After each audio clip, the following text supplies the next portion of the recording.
ഇറാനെതിരെ നടക്കുന്ന യുദ്ധത്തിൽ മുന്നണി പോരാളിയായി കാണപ്പെടുന്നത് ഇസ്രായേലാണെങ്കിലും അതിനു പിന്നിൽ അമേരിക്കയുടെ ശക്തമായ പിന്തുണയുണ്ടെന്നത് പല നിരീക്ഷകരും ചൂണ്ടിക്കാണിക്കുന്ന കാര്യമാണ്. മധ്യപൂർവേഷ്യയിലെ വിവിധ അമേരിക്കൻ സൈനിക താവളങ്ങൾ, രഹസ്യാന്വേഷണ സംവിധാനങ്ങൾ, സാങ്കേതിക പിന്തുണ എന്നിവയിലൂടെ ഈ യുദ്ധത്തെ നിയന്ത്രിക്കുകയും ഏകോപിപ്പിക്കുകയും ചെയ്യുന്നത് അമേരിക്ക തന്നെയാണെന്ന വിലയിരുത്തലും ഉയരുന്നുണ്ട്. ഗൾഫ് മേഖലയിൽ രാഷ്ട്രീയ, സാമ്പത്തിക, സൈനിക സ്വാധീനമുണ്ടാക്കിയ രാജ്യമാണ് അമേരിക്ക. ഈ ബന്ധം ഉപയോഗിച്ചാണ് അമേരിക്കൻ ഭരണകൂടം, പ്രത്യേകിച്ച് ഡൊണാൾഡ് ട്രംപ് ഭരണകൂടം, ഇറാനെതിരായ സമ്മർദ്ദം ശക്തമാക്കാൻ ശ്രമിച്ചത്.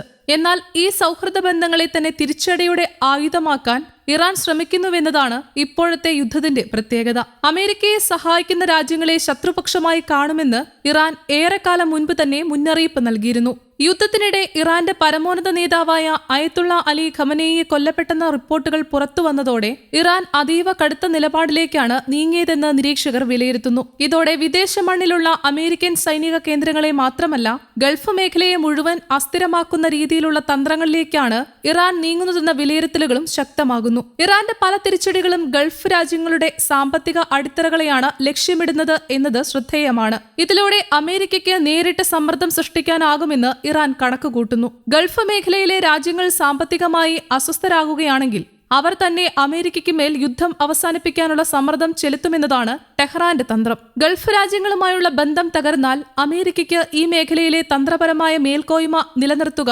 ബുദ്ധിമുട്ടാകുമെന്ന് ഇറാൻ വിശ്വസിക്കുന്നു. അതിനാലാണ് ഇറാൻ പലപ്പോഴും ആക്രമണങ്ങൾ അമേരിക്കൻ സൈനിക കേന്ദ്രങ്ങളെ മറികടന്ന് ഗൾഫ് മേഖലയിലെ പ്രധാന സൗകര്യങ്ങളിലേക്കും വ്യാപിപ്പിക്കുന്നത്. എവിടെയൊക്കെ ആക്രമിച്ചാൽ അമേരിക്കയ്ക്ക് ഏറ്റവും വലിയ സാമ്പത്തികവും രാഷ്ട്രീയവുമായ ആഘാതമുണ്ടാകുമെന്ന് ഇറാൻ സൂക്ഷ്മമായി കണക്കുകൂട്ടുന്നുവെന്ന് വിദഗ്ധർ ചൂണ്ടിക്കാണിക്കുന്നു. ഒരിക്കൽ ലോകത്തിലെ ഏറ്റവും സുരക്ഷിതമായ സാമ്പത്തിക മേഖലയായി കണക്കാക്കിയിരുന്ന ഗൾഫ് മേഖലയിൽ പോലും ആശങ്കയും അനിശ്ചിതത്വവും പടരാൻ ഇറാന്റെ നീക്കങ്ങൾ കാരണമായിട്ടുണ്ട്. ഗൾഫ് രാജ്യങ്ങളുടെ പ്രധാന വരുമാന മാർഗം ഇന്നും എണ്ണയും വാതകവുമാണ്.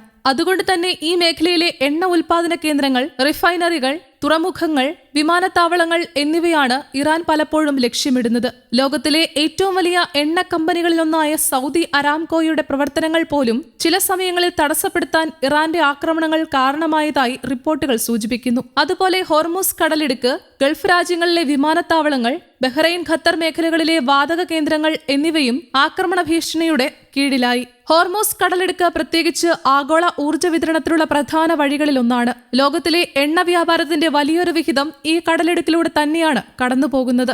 ഈ പാതയിൽ അസ്ഥിരത സൃഷ്ടിക്കുകയോ ഗതാഗതം തടസ്സപ്പെടുത്തുകയോ ചെയ്താൽ ആഗോള ഊർജ്ജ വിപണിയാകെ അതിന്റെ ആഘാതം അനുഭവിക്കേണ്ടി വരും. ഇതിനകം തന്നെ എണ്ണവില ഉയരാൻ തുടങ്ങിയതോടെ ലോകമെമ്പാടുമുള്ള രാജ്യങ്ങളിൽ പണപ്പെരുപ്പ ഭീതിയും ശക്തമായി. ഇത് യുദ്ധത്തിൽ നേരിട്ട പങ്കാളികളല്ലാത്ത ഇന്ത്യ, ജപ്പാൻ, ദക്ഷിണ കൊറിയ പോലുള്ള വലിയ ഊർജ്ജ ഇറക്കുമതി രാജ്യങ്ങളെയും ആശങ്കയിലാക്കുന്നു.